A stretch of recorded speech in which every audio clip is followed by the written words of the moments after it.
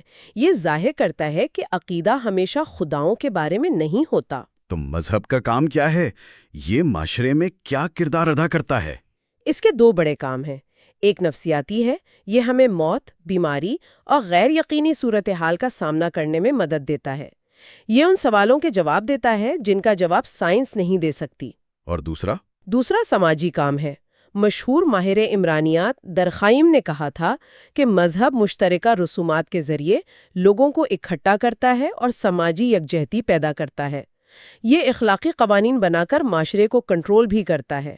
یہ وہ user agreement ہے جسے سب مانتے ہیں. نوٹس میں دنیا کے بڑے مذاہب کا موازنہ بھی ہے. ایک طرف ابراہیمی مذاہب ہیں اور دوسری طرف دھارمک. ان میں بنیادی فرق کیا ہے؟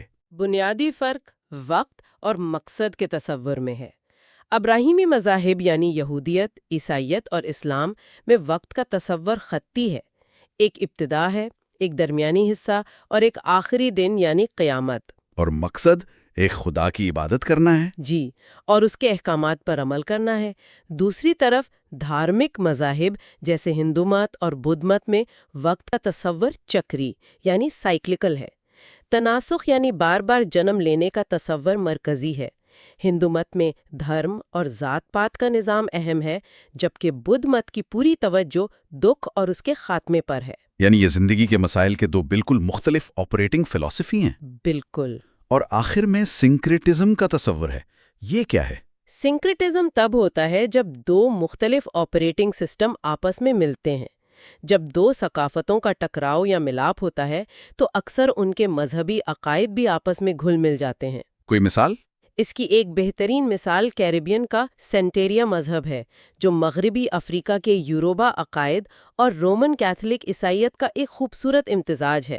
یہ ایک طرح کا ہائبرڈ آپریٹنگ سسٹم ہے. تو آج ہم نے انسانی معاشرے کے پورے آپریٹنگ سسٹم کا ایک طرح سے کوڈ ریویو کیا ہے.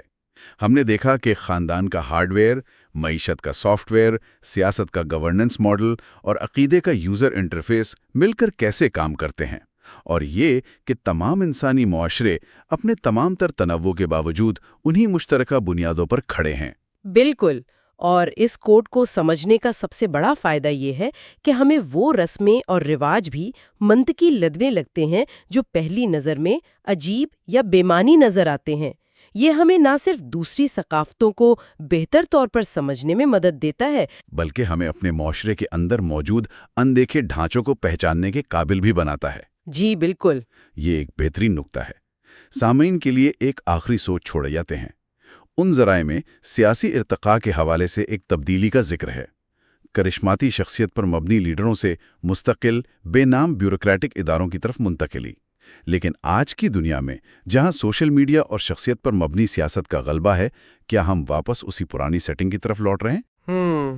کیا ہم مستحکم اداروں پر کرشماتی لیڈروں کو دوبارہ ترجیح دے رہے ہیں اور اگر ایسا ہے تو ریاست کے استحکام کے لیے اس سسٹم رول بیک کے کیا نتائج ہو سکتے ہیں؟ آج ہمارے سامنے جو مواد ہے وہ شہری زندگی یعنی اربن لائف کے بارے میں ہے، اور یہ ایک بہت بنیادی سوال اٹھاتا ہے: کیا شہر انسانیت کی سب سے بڑی کامیابی ہیں یا ہماری سب سے بڑی غلطی؟ اچھا سوال ہے۔ کیونکہ ایک طرف تو شہر جدت، ترقی، مواقع سب کا مرکز ہیں، لیکن دوسری طرف یہی شہر غربت، تنازعات اور تنہائی کی جگہ بھی ہیں۔ آج ہم شہری بشریات یعنی اربن اینتھروپولوجی کی نظر سے دیکھیں گے کہ شہروں کو بنانے اور بگاڑنے والی یہ پوشیدہ قوتیں آخر ہیں کون سی؟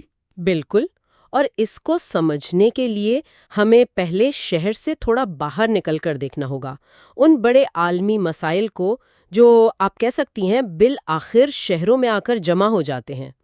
ہم عدم مساوات اور عالمی تنازعات جیسے بڑے موضوعات سے شروع کریں گے، اور پھر دیکھیں گے کہ یہ شہر کی گلیوں میں کیسی شکل اختیار کرتے ہیں۔ ٹھیک ہے، تو آئیے سب سے بڑے مسئلے غربت سے شروع کرتے ہیں۔ اس پر ایک بہت پرانی بحث ہے جو آج بھی جاری ہے۔ ایک نظریہ ہے جسے غربت کی ثقافت یا کلچر آف پاورٹی کہتے ہیں۔ یہ نظریہ کہتا ہے کہ غربت صرف پیسوں کی کمی کا نام نہیں ہے، بلکہ یہ ایک ذہنیت بن جاتی ہے۔ ایک مائنڈ سیٹ۔ بالکل، ایک مائنڈ سیٹ جو نسل در نسل منتقل ہوتا ہے۔ لوگ امید چھوڑ دیتے ہیں، مستقبل کی منصوبہ بندی نہیں کرتے اور اسی چکر میں پھنسے رہتے ہیں۔ لیکن اس نظریے پر شدید تنقید بھی ہوتی ہے۔ مطلب دوسرا نظریہ یہ کہتا ہے کہ یہ سب بکواس ہے، یہ تو غریب کو ہی اس کی غربت کا ذمہ دار ٹھہرانے والی بات ہوئی۔ صحیح۔ اصل مسئلہ نظام کا ہے، سماجی ڈھانچے کا ہے، جیسے ذات پات، طبقاتی تقسیم یا نسل پرستی، جو لوگوں کو آگے بڑھنے ہی نہیں دیتا، چاہے وہ کتنی ہی محنت کیوں نہ کریں۔ تو یہ فرد بمقابلہ نظام کی بحث ہے، بالکل۔ اور یہ صرف کوئی مقامی مسئلہ نہیں ہے۔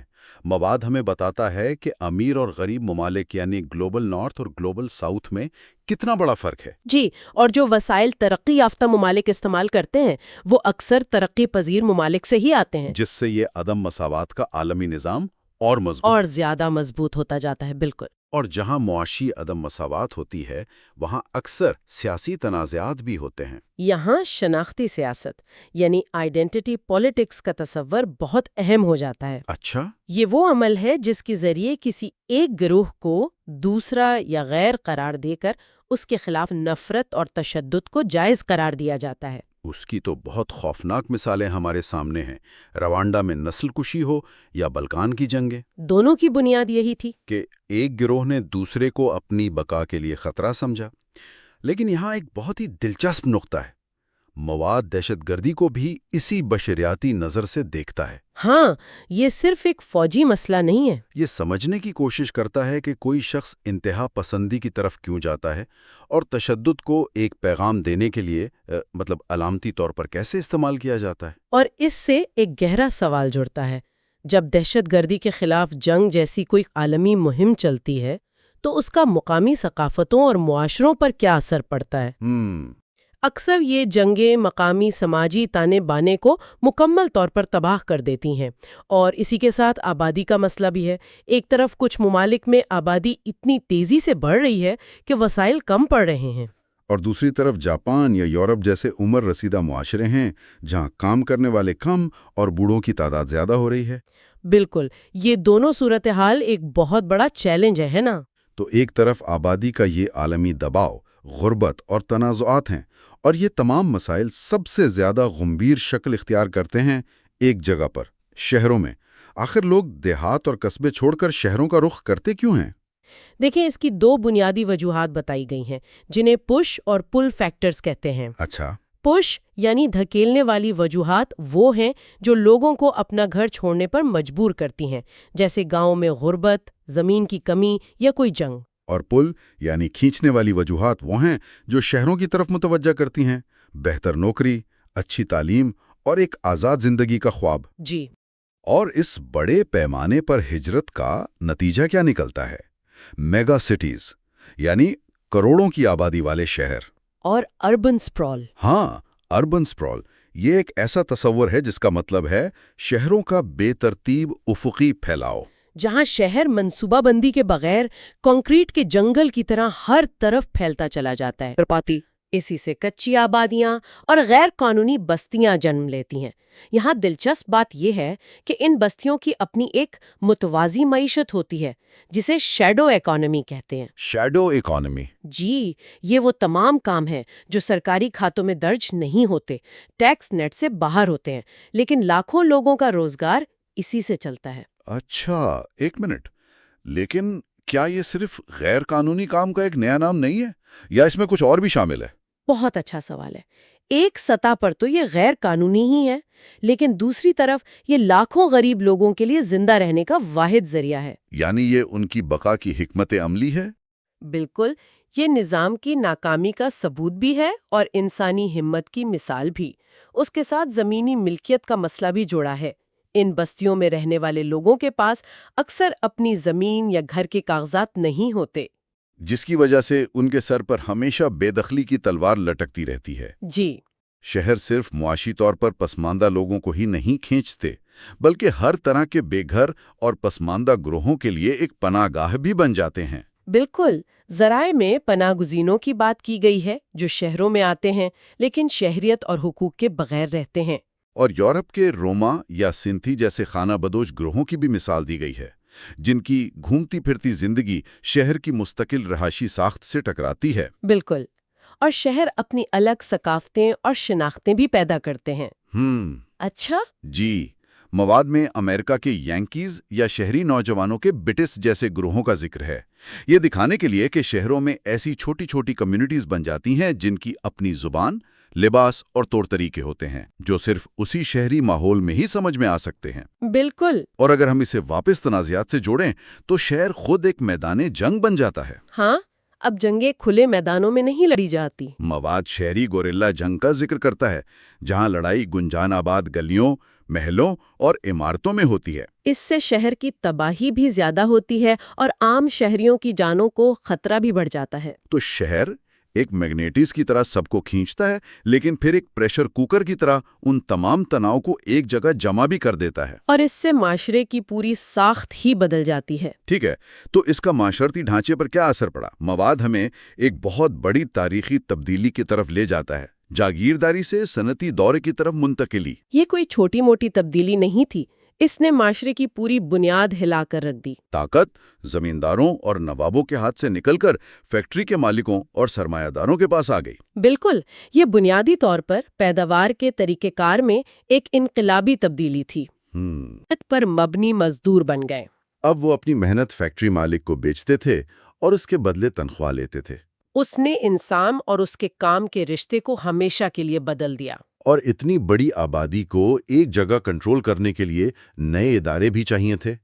اسی دور میں جدید اسپتال، جیلیں اور اسکول بنائے گئے۔ بظاہر تو یہ فلاحی ادارے لگتے ہیں، لیکن مواد کہتا ہے کہ ان کا ایک مقصد معاشرے کو منظم اور کنٹرول کرنا بھی تھا، تاکہ ایک خاص قسم کا شہری پیدا کیا جا سکے جو فیکٹری کے اصولوں پر چل سکے۔ اور جب بھی صنعتی معاشرے اور طبقاتی تقسیم کی بات ہوتی ہے تو ایک نام ضرور آتا ہے، کارل مارکس۔ جی، ذرائع اس کے تصادم کے نظریے یعنی کنفلکٹ تھیوری کا حوالہ دیتے ہیں، جس کا بنیادی خیال یہ ہے کہ معاشرہ ہمیشہ دو طبقوں کی کشمکش میں رہتا ہے، بورژوازی یعنی وہ طبقہ جس کے پاس سرمایہ کی ملکیت ہے، اور پرولوتاریا یعنی مزدور طبقہ، جس کے پاس بیچنے کے لیے اپنی محنت کے سوا کچھ نہیں۔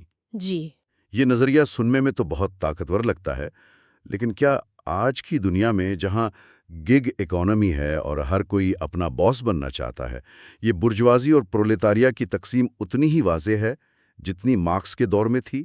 یہ ایک بہت اہم نکتہ ہے۔ یقیناً آج کا معاشرہ زیادہ پیچیدہ ہے، لیکن مارکس کا ایک تصور ہے جو شاید آج پہلے سے بھی زیادہ متعلقہ ہے۔ وہ کیا ہے؟ وہ ہے بیگانگی یا ایلینیشن۔ اور یہاں سب سے حیران کن بات یہ ہے کہ مارکس نے 150 سال پہلے فیکٹری مزدوروں کے بارے میں جو بات کہی تھی، وہ آج کے دور میں اے آئی اور آٹومیشن پر بالکل فٹ بیٹھتی ہے۔ وہ کیسے؟ ذرا اس کی وضاحت کریں۔ مارکس نے کہا تھا کہ فیکٹری کا کام اتنا زیادہ بار بار دہرایا جانے والا اور بے معنی ہوتا ہے کہ مزدور اپنے کام سے ہی بیگانہ ہو جاتا ہے۔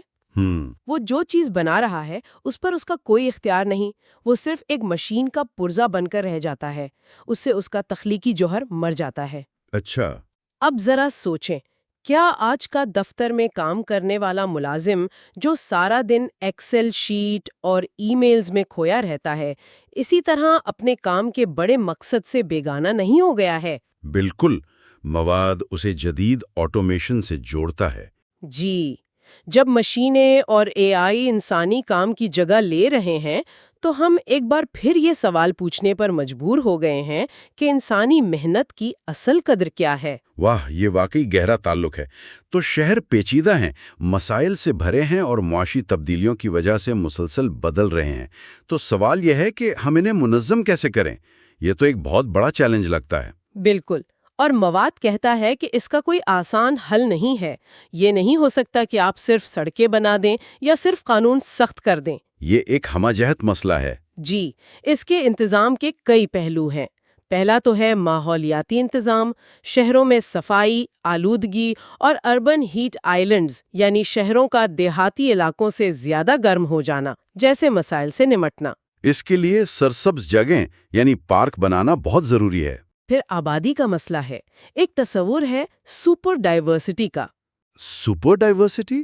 اس کا سیدھا سادہ مطلب یہ ہے کہ آج کے شہر صرف مختلف نسلوں کا مجموعہ نہیں ہے، بلکہ یہاں ایک ہی گلی میں درجنوں زبانیں بولنے والے، مختلف ممالک سے آئے ہوئے، الگ الگ قانونی حیثیت رکھنے والے لوگ رہتے ہیں۔ کراچی یا لاہور کے کسی مصروف بازار کا تصور کریں، آپ کو یہ سپر ڈائیورسٹی اپنی آنکھوں سے نظر آئے گی۔ بالکل، ان تمام لوگوں کو ایک ساتھ رکھنا اور سب کے حقوق کا خیال رکھنا ایک بہت بڑا انتظامی چیلنج ہے۔ اور ان تمام بیرونی چیلنجز کے ساتھ ایک اندرونی نفسیاتی چیلنج بھی ہے۔ جی، اچھا، ایک منٹ رکیں۔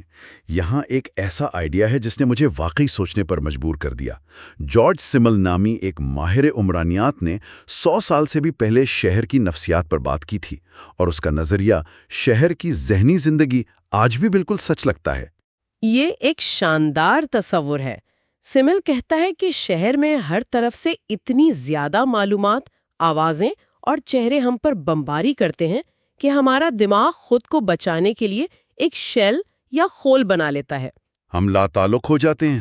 بالکل، اپنے آس پاس کے لوگوں کو نظر انداز کرنا سیکھ جاتے ہیں تاکہ پاگل نہ ہو جائیں۔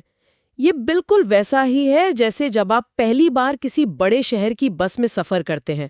آپ سینکڑوں لوگوں کے بیچ میں ہوتے ہیں لیکن پھر بھی بالکل اکیلے ہوتے ہیں۔ اور اسی گمنامی میں ایک عجیب آزادی بھی ہے اور ایک گہری تنہائی بھی۔ ہاں، آپ کچھ بھی کر سکتے ہیں کیونکہ کوئی آپ کو نہیں جانتا، لیکن ساتھ ہی آپ کو یہ احساس بھی ہوتا ہے کہ اگر آپ کو کچھ ہو گیا تو شاید کسی کو پرواہ بھی نہ ہو۔ اور لوگ اس تناؤ سے نمٹنے کے لیے اپنی چھوٹی چھوٹی کمیونٹیز بناتے ہیں، دوستوں کا گروپ، محلے کی تنظیم یا کوئی کلب، تاکہ شہر کی اس بڑی تنہائی میں اپنائیت کا احساس ڈھونڈ سکیں۔ صحیح۔ اور آخر میں انتظام کا سیاسی اور معاشی پہلو بھی ہے۔ یہاں شہر پر حق یعنی رائٹ ٹو دا سٹی کی جدوجہد کا ذکر ہے۔ یہ ایک انقلابی خیال ہے، رائٹ ٹو دا سٹی۔ جی، کہ شہر کی ترقی کے فیصلے صرف ماہرین، بیوروکریٹس یا سرمایہ داروں کو نہیں کرنے چاہیے۔ تو اس کا سیدھا مطلب یہ ہے کہ شہر کی سڑکیں، پارک اور فیصلے صرف امیروں یا منصوبہ سازوں کے لیے نہیں ہونے چاہیے، بلکہ اس پر ایک غریب خوانچہ فروش کا بھی اتنا ہی حق ہے جتنا ایک بڑے بلڈر کا۔ بالکل یہی، کہ تمام شہریوں، خاص طور پر غریب اور پسماندہ طبقوں کو اپنے شہر کی تشکیل میں برابر کی آواز ملنی چاہیے۔ اور یہ ہمیں واپس غربت کے مسئلے پر لے آتا ہے۔ اس کا حل کیا ہے؟ مواد کہتا ہے کہ حل اوپر سے تھوپے نہیں جا سکتے۔ مائکرو فنانس، سماجی تحفظ کے نظام اور کمیونٹی کی زیر قیادت ترقی جیسے طریقے زیادہ کارآمد ہیں۔ جہاں مقامی لوگ خود اپنے مسائل کے حل تلاش کرتے ہیں۔ بالکل۔ تو اس تمام گہری گفتگو کے بعد ہم واپس اپنے شروع کے سوال پر آتے ہیں۔ شہر جو ان تمام عالمی قوتوں، معاشی تبدیلیوں اور انسانی جدوجہد کا مرکز ہیں، آخر ہیں کیا؟ یہ واضح ہے کہ یہ صرف اینٹ اور گارے کا مجموعہ نہیں ہے۔ نہیں، بالکل نہیں۔ یہ ایک زندہ، دھڑکتا ہوا نظام ہے۔ یہ ذرائع شہر کی ایک ایسی تصویر پیش کرتے ہیں جہاں بے پناہ موقع بھی ہیں اور شدید چیلنجز بھی۔ یہ ایک ایسی جگہ ہے جہاں عدم مساوات سب سے زیادہ واضح نظر آتی ہے، جہاں امیر اور غریب کی دنیاؤں میں صرف چند گلیوں کا فاصلہ ہو سکتا ہے۔ صحیح۔ لیکن ساتھ ہی یہ وہ جگہ بھی ہے جہاں مختلف پس منظر کے لوگ مل کر کمیونٹی اور شناخت کی نئی شکلیں تخلیق کرتے ہیں جو کہیں اور ممکن نہیں۔ اور یہ ہمیں غور و فکر کے لیے ایک آخری خیال دیتا ہے جو مواد میں براہ راست تو نہیں کہا گیا، لیکن اس پوری بحث سے یہی نتیجہ نکلتا ہے۔ جی، اگر شہر واقعی انسانی معاشرے کی بہترین اور بدترین دونوں چیزوں کو ایک جگہ جمع کرتے ہیں تو شہری ڈیزائن یا پالیسی میں وہ کون سی ایک تبدیلی ہو سکتی ہے جو انسانی فلاح و بہبود پر سب سے زیادہ مثبت اثر ڈالے؟ اچھا سوال ہے۔ کیا یہ سب کے لیے محفوظ اور سستی رہائش فراہم کرنا ہے؟ کیا یہ سرسبز جگہیں بڑھانے کے بارے میں ہے یا پھر ایک قابل رسائی پبلک ٹرانسپورٹ کا نظام؟ یہ ایک ایسا سوال ہے جس کا جواب ہم سب کو مل کر اپنے اپنے شہروں میں تلاش کرنا ہے۔ خوش آمدید۔ آج ہمارے سامنے بشریات یعنی اینتھروپولوجی کے کچھ بہت ہی دلچسپ نوٹس ہیں جن کا عنوان ہے سماجی ساخت اور ثقافتی ارتقاء کی حرکیات۔ جی، اور آج کا ہمارا مشن ان گہری قوتوں کو سمجھنا ہے جو ہمارے معاشروں کو مسلسل بدلتی رہتی ہیں۔ بالکل۔ ہم یہ جاننے کی کوشش کریں گے کہ کیوں کچھ معاشرے اتنی تیزی سے بدل جاتے ہیں اور کچھ تبدیلی کے خلاف مزاحمت کرتے ہیں، اور اس سب کے بیچ ہم اور وہ کی لکیریں کیسے کھینچتے ہیں، یعنی اپنی شناخت کیسے بناتے ہیں۔ اور یہ سوال بہت اہم ہے کیونکہ یہی شناختیں آگے چل کر سماجی درجہ بندی، عدم مساوات اور بعض اوقات تنازعات کی بنیاد بھی بنتی ہیں۔ اچھا، تو آج ہم صرف نظریات پر بات نہیں کریں گے بلکہ یہ بھی دیکھیں گے کہ ان کے حقیقی زندگی میں اصل دنیا میں کیا اثرات ہوتے ہیں۔ ٹھیک ہے، تو آئیے اس کی گہرائی میں اترتے ہیں۔ نوٹس کا آغاز ایک بہت بنیادی سوال سے ہوتا ہے، اور وہ یہ کہ سماجی تبدیلی اور ثقافتی تبدیلی میں کیا فرق ہے؟ مطلب سننے میں تو یہ تقریباً ایک ہی چیز لگتی ہیں۔ جی، یہ ایک بہت عام الجھن ہے۔ ان میں فرق ہے لیکن یہ ایک دوسرے سے گہرے طور پر جڑے ہوئے ہیں۔ اچھا، نوٹس کے مطابق سماجی تبدیلی کا تعلق ہے معاشرے کے ڈھانچے سے، آپ کہہ لیں اس کی ہارڈ وائرنگ سے۔ Hard wiring? جیسے خاندان کا نظام کیسے کام کرتا ہے، حکومت کیسی ہے، یا معاشی ادارے کیسے بنے ہیں۔ جب ان چیزوں میں تبدیلی آتی ہے نا تو ہم اسے سماجی تبدیلی کہتے ہیں۔ اور ثقافتی تبدیلی؟ ثقافتی تبدیلی سے کہیں زیادہ وسیع ہے، وہ معاشرے کے سافٹ ویئر کی طرح ہے۔ اس میں ہمارے عقائد، ہماری اقدار، فن، زبان، اخلاقیات اور سب سے اہم ہماری ٹیکنالوجی شامل ہے۔ ٹیکنالوجی؟ جیسے انٹرنیٹ کی ایجاد۔ بالکل، انٹرنیٹ کی ایجاد ایک بہت بڑی ثقافتی تبدیلی تھی۔ اس نے ہمارے علم تک رسائی، بات چیت کرنے کے طریقے، سب کچھ بدل دیا۔ تو کیا یہ کہنا ٹھیک ہوگا کہ ہر سماجی تبدیلی وہ ثقافتی تبدیلی کا حصہ ہے، لیکن ہر ثقافتی تبدیلی سماجی تبدیلی نہیں ہوتی؟ آپ نے بالکل صحیح نقطہ پکڑا ہے۔ جیسے انٹرنیٹ نے پہلے ثقافت بدلی اور پھر اس ثقافتی تبدیلی نے ورک فرام ہوم جیسے ایک نئے سماجی ڈھانچے کو جنم دیا۔ بہترین! یہ ایک زنجیر کی طرح کام کرتا ہے۔ ایک ثقافتی جدت آتی ہے اور وہ سماجی ڈھانچے کو بدلنے پر مجبور کر دیتی ہے۔ نوٹس بتاتے ہیں کہ یہ تبدیلیاں دو طریقوں سے آتی ہیں۔ ایک تو انڈوجنس ہے، یعنی جو معاشرے کے اندر سے آتی ہیں، نئی ایجادات، نئے خیالات، اس طرح۔ جی بالکل۔ اور دوسری ہے ایگزوجنس، یعنی جو باہر سے آتی ہیں، اور یہاں معاملہ واقعی دلچسپ ہو جاتا ہے۔ صحیح۔ نوٹس میں 3 بڑی بیرونی قوتوں کا ذکر ہے۔ ایک ہے ڈیفیوژن، دوسرا ایکلچریشن، جی، اور تیسرا گلوبلائزیشن۔ اچھا، ڈیفیوژن تو شاید سب سے عام ہے، مطلب ثقافت کی کوئی چیز، کوئی خیال، فیشن یا کھانا ایک معاشرے سے دوسرے میں پھیل جائے۔ جی، تو یہ ایسا ہے جیسے پیزا کسی ایک ملک کی ڈش تھی اور اب پوری دنیا میں پھیل گئی ہے، اور ہر جگہ لوگ اسے اپنے ذائقے کے مطابق تھوڑا بہت بدل بھی لیتے ہیں۔ یہ ڈیفیوژن ہے۔ یہ بہترین مثال ہے۔ اور ایکلچریشن اس سے ایک قدم آگے ہے۔ یہ تب ہوتا ہے جب 2 مختلف ثقافتیں طویل عرصے تک ایک دوسرے کے ساتھ براہ راست رابطے میں رہتی ہیں۔ اچھا، اس میں دونوں ایک دوسرے سے چیزیں اپناتے ہیں، لیکن عام طور پر جو گروہ زیادہ طاقتور ہوتا ہے اس کا اثر زیادہ گہرا ہوتا ہے۔ اور گلوبلائزیشن تو وہ تو ان دونوں کا ایک بہت بڑا، بہت ہی تیز رفتار ورژن لگتا ہے۔ بالکل، پوری دنیا میں خیالات، پیسہ، لوگ اتنی تیزی سے حرکت کر رہے ہیں کہ سرحدیں جیسے بے معنی ہوتی جا رہی ہیں۔ ہاں، لیکن یہ تبدیلی ہمیشہ اتنی آسان تو نہیں ہوتی ہوگی، راستے میں رکاوٹیں بھی آتی ہوں گی۔ ہمیشہ تبدیلی کبھی بھی سیدھی لکیر میں نہیں ہوتی۔ نوٹس میں ان رکاوٹوں کو بڑی خوبصورتی سے بیان کیا گیا ہے۔ مجھے سب سے دلچسپ ثقافتی پسماندگی یعنی کلچرل لیگ کا تصور لگا۔ یعنی ہماری ٹیکنالوجی تو تیزی سے آگے بڑھ جاتی ہے، لیکن ہماری اقدار، ہمارے قوانین، سماجی آداب وہ پیچھے رہ جاتے ہیں۔ بالکل، اور ہم یہ کلچرل لیگ آج ہر جگہ دیکھ رہے ہیں۔ سوشل میڈیا کی مثال لے لیں۔ سے متعلق قوانین اور اس کے ذہنی صحت پر اثرات پر بحث ابھی تک جاری ہے۔ ہم ٹیکنالوجی کو اپنانے میں بہت تیز ہیں، لیکن اس کے سماجی نتائج کو سمجھنے میں بہت سست۔ اس کے علاوہ نوٹس میں ایتھنو سینٹرزم کا بھی ذکر ہے، یعنی یہ سمجھنا کہ ہمارا اپنا طریقہ ہی سب سے بہتر ہے۔ یہ بھی تو ایک بہت بڑی رکاوٹ ہے۔ یقیناً، اگر آپ پہلے سے ہی یہ مان کر بیٹھے ہیں کہ آپ کا کلچر ہی بہترین ہے، تو آپ باہر سے آنے والے نئے خیالات کو کیوں اپنائیں گے؟ بات تو صحیح ہے۔ اس کے ساتھ نفسیاتی رکاوٹیں بھی ہیں، نامعلوم کا خوف، سٹیٹس کو یا موجودہ صورتحال کو برقرار رکھنے کی خواہش، اور پھر سب سے بڑی رکاوٹیں وہ ہوتی ہیں سیاسی اور سماجی۔ مذہبی؟ سیاسی رکاوٹوں سے مراد حکمران طبقے کے مفادات، کہ کہیں تبدیلی سے ان کی طاقت کو خطرہ نہ ہو جائے۔ جی ہاں، اور سماجی مذہبی رکاوٹیں تب پیدا ہوتی ہیں جب کوئی نئی چیز جیسے کوئی سائنسی نظریہ یا نئی ٹیکنالوجی معاشرے کے گہرے مذہبی عقائد سے ٹکراتی ہے۔ ہم نے یہ ویکسین کے معاملے میں دیکھا ہے۔ بالکل، یا بعض اوقات زراعت کے نئے طریقوں کی مخالفت میں بھی یہ نظر آتا ہے۔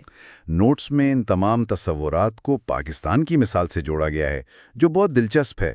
وہاں یہ ساری قوتیں ایک ساتھ کام کرتی نظر آتی ہیں۔ پاکستان ایک بہترین کیس سٹڈی ہے۔ ایک طرف آپ کو اربنائزیشن نظر آتی ہے، لوگ دیہاتوں سے کراچی اور لاہور جیسے بڑے شہروں کی طرف تیزی سے منتقل ہو رہے ہیں۔ اس سے خاندانی ڈھانچے بدل رہے ہیں، سماجی تعلقات بدل رہے ہیں۔ اور پھر یوتھ بلج کا ذکر ہے، نوجوانوں کی ایک بہت بڑی آبادی۔ یہ تو دو دھاری تلوار ہے نا؟ بالکل۔ ایک طرف یہ معاشی ترقی کا انجن بن سکتی ہے، لیکن دوسری طرف اگر روزگار نہ ملے تو یہی نوجوان بے چینی اور عدم استحکام کا باعث بھی بن سکتے ہیں۔ آپ نے بالکل درست کہا۔ یہ ایک بہت بڑا چیلنج بھی ہے اور ایک بہت بڑا موقع بھی۔ اس کے ساتھ ہی روایت پسندی اور جدیدیت کی کشمکش بھی ہے۔ ایک طرف اسلامی اقدار اور روایات ہیں، اور دوسری طرف مغربی تعلیمی اور معاشی نظام۔ جی، ان دونوں کے درمیان ایک توازن تلاش کرنے کی مسلسل کوشش جاری ہے، اور اسی میں خواتین کا بدلتا ہوا کردار بھی شامل ہے، جو تعلیم اور افرادی قوت میں زیادہ فعال ہو رہی ہیں، جو کہ ایک بہت بڑی سماجی تبدیلی ہے۔ تو یہ پرانی اقدار اور نئی تبدیلیوں کی کشمکش صرف تبدیلی کے رفتار پر ہی اثر نہیں ڈالتی، بلکہ یہ ہماری شناخت پر بھی گہرا اثر ڈالتی ہوگی، خاص طور پر جب ہم اور وہ کی بات کرتے ہیں۔ جی بالکل۔ یہ مجھے ہمارے اگلے حصے کی طرف لے جاتا ہے، نسل اور قومیت۔ نوٹس میں ایک بہت بڑا اور واضح نقطہ یہ ہے کہ بشریات حیاتیاتی نسل یعنی ریس کے تصور کو مکمل طور پر مسترد کرتی ہے۔ یہ ایک بہت بڑی بات ہے۔ یہ سمجھنا بہت ضروری ہے۔ سائنس ہمیں بتاتی ہے کہ انسانی جینیاتی تنوع اتنا وسیع اور مسلسل ہے کہ آپ انسانوں کو حیاتیاتی طور پر الگ الگ نسلوں میں تقسیم کر ہی نہیں سکتے۔ اچھا؟ حقیقت میں افریقہ کے اندر دو مختلف دیہاتوں کے لوگوں میں جینیاتی فرق یورپ اور ایشیا کے لوگوں کے درمیان فرق سے زیادہ ہو سکتا ہے۔ واقعی؟ جی، نسل جیسا کہ ہم اسے سمجھتے ہیں جلد کی رنگت یا دوسری جسمانی خصوصیات کی بنیاد پر، یہ ایک سماجی تعمیر ہے، ایک سوشل کنسٹرکٹ ہے۔ یہ ایک ایسا لیبل ہے جو معاشروں نے طاقت کی تقسیم اور عدم مساوات کو جواز فراہم کرنے کے لیے بنایا ہے۔ اس کی کوئی حیاتیاتی حقیقت نہیں ہے۔ تو اگر نسل ایک سماجی تعمیر ہے تو قومیت یا ایتھنیسٹی کیا ہے؟ وہ بھی تو لوگوں کو گروہوں میں تقسیم کرتی ہے۔ قومیت کا تعلق حیاتیات سے نہیں بلکہ مشترکہ ثقافت سے ہے۔ اس کی بنیاد مشترکہ زبان، مذہب، تاریخ، روایات یا آبائی وطن پر ہوتی ہے۔ یہ ایڈینٹٹی کا ایک احساس ہے کہ ہم ایک جیسے ہیں کیونکہ ہماری ثقافتی جڑیں ایک ہیں۔ یہ بات مجھے قومیت کے بارے میں مختلف نظریات کی طرف لے جاتی ہے جن کا ذکر نوٹس میں ہے۔ پرائمورڈیلزم، انسٹرومنٹلزم اور کنسٹرکٹیوزم، یہ کافی بھاری الفاظ ہیں۔ آئیے نے آسان بناتے ہیں۔ پرائمورڈیلزم کا نظریہ کہتا ہے کہ قومی شناخت ایک قدرتی، گہری اور تقریباً نہ بدلنے والی چیز ہے۔ یہ خون، تاریخ اور زمین سے جڑی ہوئی ہے۔ یعنی یہ ایک فطری چیز ہے جسے بنایا نہیں جا سکتا۔ اس نظریے کے مطابق ہاں، لیکن پھر دوسرا نظریہ آتا ہے، انسٹرومنٹلزم۔ یہ کہتا ہے کہ قومیت کوئی فطری چیز نہیں، بلکہ یہ ایک آلہ ہے، ایک ٹول ہے۔ ایک ٹول؟ جی، جسے رہنما اور سیاستدان اپنے سیاسی اور معاشی مقاصد حاصل کرنے کے لیے استعمال کرتے ہیں۔ جیسے کوئی سیاستدان الیکشن سے پہلے اچانک اپنی برادری کی زبان بولنا شروع کر دے تاکہ لوگوں کے جذبات کو ابھار کر ووٹ حاصل کر سکے، یہ قومیت کا بطور آلہ استعمال ہے۔ سمجھ گیا۔ اور تیسرا نظریہ، کنسٹرکٹیوزم؟ کنسٹرکٹیوزم ان دونوں کے درمیان کا راستہ ہے۔ یہ کہتا ہے کہ قومی شناخت نہ تو مکمل طور پر فطری اور مستقل ہے، اور نہ ہی یہ صرف ایک آلہ ہے، بلکہ یہ ایک ایسا تصور ہے جو وقت کے ساتھ ساتھ سماجی تعامل اور حالات کے مطابق بنتا اور بدلتا رہتا ہے۔ یہ متحرک ہے۔ یہ بات مجھے قوموں کے بارے میں سوچنے پر مجبور کرتی ہے۔ کیا قومیں بھی اسی طرح ایک سماجی تعمیر ہیں؟ میں نوٹس میں بینیڈکٹ اینڈرسن کا نام دیکھ رہا ہوں، جنہوں نے قوموں کو تصوراتی برادریاں یا امیجنڈ کمیونٹیز کہا ہے۔ یہ ایک انقلابی خیال تھا۔ اینڈرسن کا کہنا ہے کہ ایک قوم کے کروڑوں لوگ ایک دوسرے کو کبھی نہیں جانتے، کبھی نہیں ملتے، لیکن پھر بھی ان کے ذہن میں ایک دوسرے کے ساتھ جڑے ہونے کا ایک گہرا احساس ہوتا ہے۔ یہی ہے تصوراتی برادری۔ جی، اور یہ تصور بنایا جاتا ہے مشترکہ کہانیوں، قومی ترانوں، جھنڈوں، اسکول کی کتابوں اور سب سے بڑھ کر میڈیا کے ذریعے، اور یہ تصور ہی اس کی سب سے بڑی طاقت ہے۔ تو اس ساری تقسیم کا سماجی ڈھانچے پر کیا اثر پڑتا ہے؟ نوٹس میں معاشروں کی درجہ بندی کا بھی ذکر ہے۔ جی، بشریات معاشروں کو طاقت اور وسائل کی تقسیم کے بنیاد پر 3 بڑی اقسام میں تقسیم کرتی ہے۔ سب سے سادہ ہے ایگیلیٹیرین، یعنی مساوات پر مبنی معاشرے، جہاں سب برابر ہیں۔ تقریباً۔ اس کے بعد آتے ہیں رینکڈ سوسائٹیز، یعنی درجہ بند معاشرے۔ ان میں کچھ لوگوں جیسے قبیلے کے سردار کو زیادہ عزت تو حاصل ہوتی ہے، لیکن ان کے پاس کوئی خاص معاشی طاقت نہیں ہوتی۔ اچھا۔ لیکن پھر تیسری قسم آتی ہے جو ہمارے جدید معاشروں سے زیادہ قریب ہے، اسٹریٹیفائڈ سوسائٹیز، یعنی طبقاتی معاشرے۔ اور یہاں مستقل سماجی اور معاشی عدم مساوات ہوتی ہے۔ بالکل، یہاں معاشرہ مختلف تہوں یا اسٹراٹا میں بٹا ہوتا ہے، اور کچھ گروہوں کے پاس دوسروں کے مقابلے میں مستقل طور پر زیادہ دولت، طاقت اور مواقع ہوتے ہیں۔ اور اس کی 2 بڑی شکلیں ہیں، ذات اور طبقہ، کیسٹ اور کلاس۔ جی، ذات پات کا نظام تو ایک بند نظام ہے۔ آپ جس ذات میں پیدا ہوئے، آپ کی سماجی حیثیت زندگی بھر وہی رہتی ہے۔ سماجی ترقی تقریباً ناممکن ہے۔ درست۔ اس کے برعکس طبقہ یا کلاس ایک کھلا نظام ہے۔ اس میں آپ کی سماجی حیثیت آپ کی دولت، تعلیم اور پیشے پر منحصر ہوتی ہے۔ یہاں سماجی ترقی ممکن تو ہے، لیکن اکثر بہت مشکل ہوتی ہے۔ تو جب یہ مختلف گروہ، چاہے وہ قومیتی ہوں یا طبقاتی، ایک ساتھ رہتے ہیں اور ان کے درمیان وسائل کی غیر مساوی تقسیم ہوتی ہے تو کیا ہوتا ہے؟ یہیں سے تنازعات جنم لیتے ہوں گے۔ بالکل۔ جب ایک گروہ یہ محسوس کرتا ہے کہ اسے منظم طریقے سے تعلیم، روزگار یا سیاسی نمائندگی سے محروم کیا جا رہا ہے، یا جب اس کی ثقافتی شناخت کو خطرہ ہوتا ہے، تو تناؤ پیدا ہوتا ہے۔ یہی قومیتی تنازعات کی بنیادی وجوہات ہیں۔ تو اس تناؤ کے نتائج کیا نکلتے ہیں؟ معاشرہ اس سے کیسے نمٹتا ہے؟ اس کے کئی ممکنہ نتائج ہیں۔ ایک ہے اسیمیلیشن یا انجذاب۔ اسے آپ میلٹنگ پاٹ سمجھ سکتے ہیں، جہاں تمام ثقافتیں پگھل کر ایک غالب ثقافت کا حصہ بن جاتی ہیں اور اپنی انفرادیت کھو دیتی ہیں۔ جی، اور یہ اکثر اقلیتی گروہوں کے لیے ایک تکلیف دہ عمل ہوتا ہے۔ اور اس کا متبادل کیا ہے؟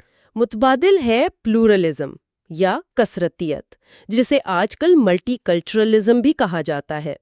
یہ ایک سیلڈ بول کی طرح ہے، جہاں تمام اجزاء ایک ساتھ تو ہیں، لیکن ہر ایک کی اپنی شناخت برقرار رہتی ہے۔ یہاں ریاست تمام ثقافتوں کو تسلیم کرتی ہے اور ان کے حقوق کا تحفظ کرتی ہے۔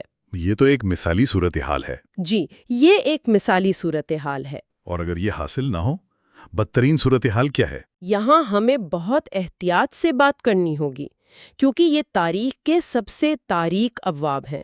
جب تنازعات بہت بڑھ جاتے ہیں تو یہ انتہائی افسوسناک شکلیں اختیار کر سکتا ہے۔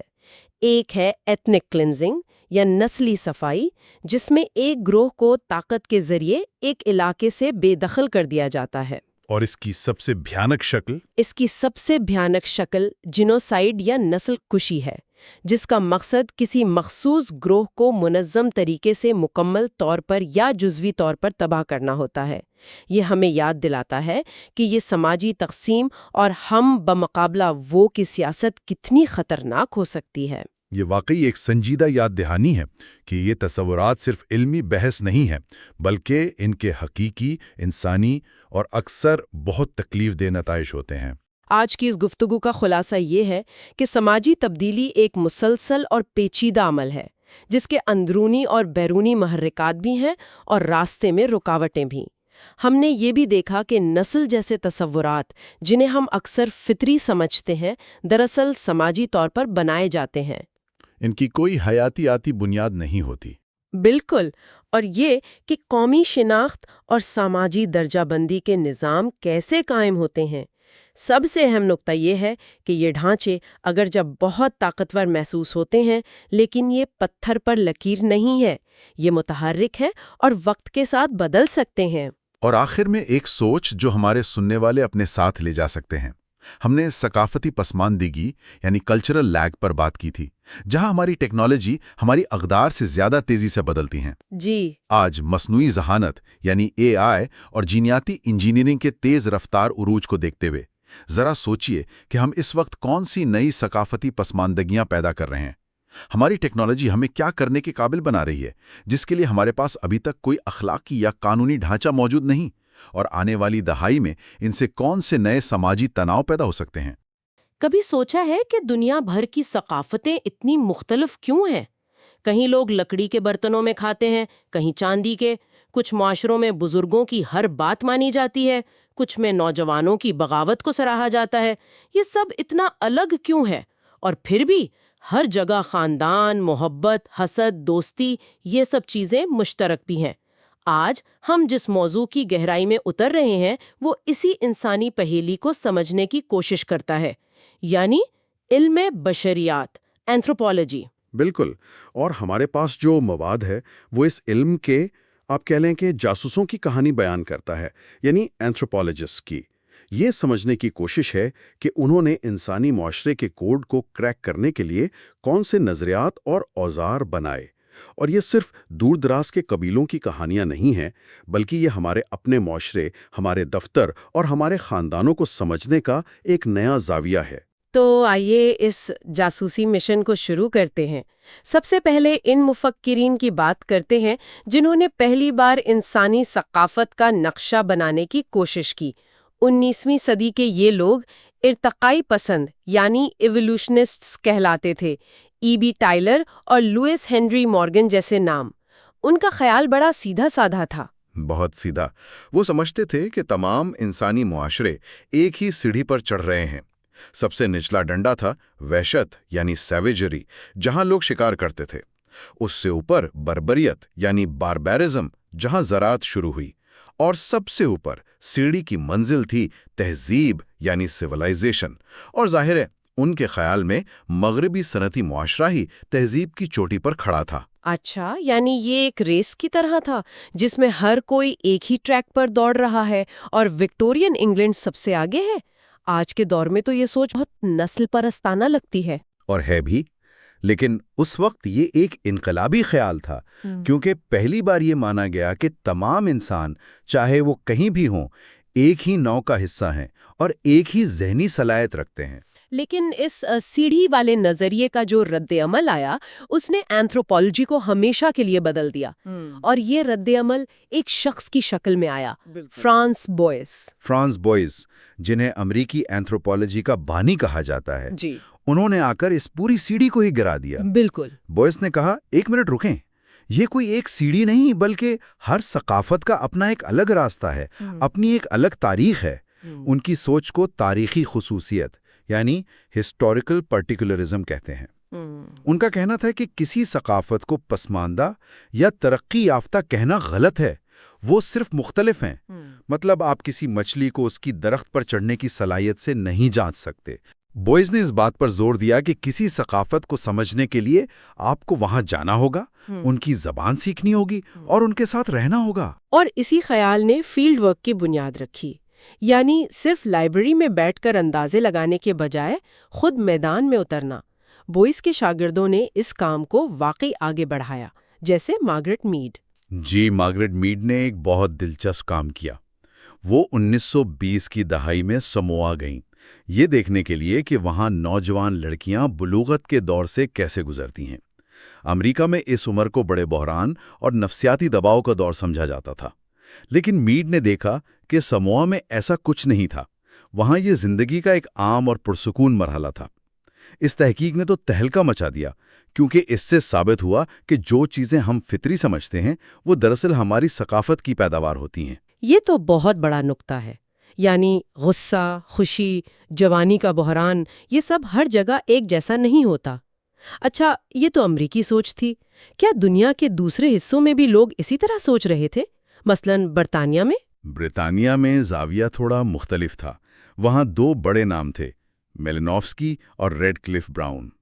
وہ یہ نہیں پوچھ رہے تھے کہ ثقافتیں مختلف کیوں ہیں، بلکہ یہ کہ ایک ثقافت اپنے طور پر کام کیسے کرتی ہے، اس کی اندرونی مشینری کیا ہے۔ میلینوفسکی نے فاعلیت پسندی یعنی فنکشنلزم کا نظریہ دیا۔ فاعلیت پسندی یعنی ہر چیز کا کوئی نہ کوئی فنکشن ہوتا ہے؟ بالکل، اسے ایسے سمجھیں جیسے ایک کار کا انجن، ہر پرزے کا ایک کام ہے۔ ریڈیٹر انجن کو ٹھنڈا رکھتا ہے، پسٹن پہیوں کو گھماتا ہے۔ میلینوفسکی نے کہا کہ ثقافت بھی ایسی ہی ہے۔ ہر رسم، ہر عقیدہ، ہر رشتہ انسان کی کوئی نہ کوئی بنیادی ضرورت پوری کرتا ہے۔ خوراک، تحفظ، محبت جیسی ضرورتیں؟ جی، خوراک، تحفظ، سماجی تعلق، کچھ بھی بے معنی نہیں ہے۔ لیکن ریڈ کلف براؤن اس سے پوری طرح متفق نہیں تھے۔ ان کی سوچ میں ایک باریک سا فرق تھا۔ جی، ریڈ کلف براؤن نے ساختی فعلیت پسندی یعنی اسٹرکچرل فنکشنلزم کی بات کی۔ ان کا کہنا تھا کہ ثقافت کے پرزے فرد کی نہیں بلکہ پورے سماجی ڈھانچے کو زندہ رکھنے کے لیے کام کرتے ہیں۔ ان کے لیے فرد اہم نہیں تھا، معاشرہ اہم تھا۔ جیسے شہد کی مکھیوں کے چھتے میں ایک ایک مکھی کی کوئی حیثیت نہیں، اصل چیز چھتے کا نظام ہے۔ ان کے نزدیک رسومات اور ادارے معاشرے میں استحکام اور تسلسل قائم رکھنے کا ذریعہ ہیں۔ ایک منٹ، تو ریڈ کلف براؤن کہہ رہے ہیں کہ فرد کی کوئی اہمیت نہیں، صرف سماجی ڈھانچہ اہم ہے۔ یہ تو بہت سخت بات لگتی ہے۔ کیا واقعی افراد کا کوئی کردار نہیں ہوتا؟ یہی ان کے نظریے پر سب سے بڑی تنقید ہے۔ وہ معاشرے کی بڑی تصویر پر اتنا مرکوز تھے کہ اس میں موجود جیتے جاگتے انسانوں کو تقریباً نظر انداز کر گئے، اور اسی خلا کو بعد کے مفکرین نے پر کرنے کی کوشش کی۔ یہاں سے بات واقعی دلچسپ ہو جاتی ہے جب کلفرڈ گیئٹس جیسے لوگ سامنے آئے۔ گیئٹس اور ان کی تشریحی اینتھروپولوجی۔ انہوں نے کہا کہ ثقافت ایک مشین نہیں بلکہ ایک متن یعنی ایک کہانی کی کتاب کی طرح ہے۔ بالکل، اور اس کتاب کو سمجھنے کے لیے صرف الفاظ پڑھنا کافی نہیں بلکہ ان کے پیچھے چھپے معنی کی تہوں کو سمجھنا پڑتا ہے۔ اسی کو وہ گہری تفصیل یا تھک ڈسکرپشن کہتے ہیں۔ اچھا، اس کی کلاسک مثال تو آنکھ مارنے کی ہے، لیکن اسے آج کے دور میں دیکھیں۔ آپ کسی کو اپنے فون کی اسکرین پر انگلی پھیرتے دیکھتے ہیں، یہ ہوئی سطحی تفصیل، لیکن گہری تفصیل یہ ہے کہ وہ شخص رات کے 2 بجے ٹویٹر پر ڈوم سکرولنگ کر رہا ہے، اور اس ایک عمل میں بے چینی، معلومات کا بوجھ، دنیا سے جڑے رہنے کی خواہش اور تنہائی سب کچھ شامل ہے۔ اینتھروپولوجسٹ کا کام اسی پوری چھپی ہوئی کہانی کو بے نقاب کرنا ہے۔ واو، یہ تو بالکل نیا زاویہ ہے۔ لیکن یہ تمام مفکرین مغربی ہیں۔ کیا انسانی معاشرے کو سمجھنے کی فکر صرف وہیں تک محدود تھی؟ ہمارے پاس جو مواد ہے اس میں کچھ غیر مغربی نام بھی ہیں۔ اور یہ بہت اہم نکتہ ہے۔ انسانیت کو سمجھنے کی کوشش ایک عالمی ورثہ ہے۔ 14ویں صدی میں ابن خلدون نے عصبیت کا نظریہ پیش کیا۔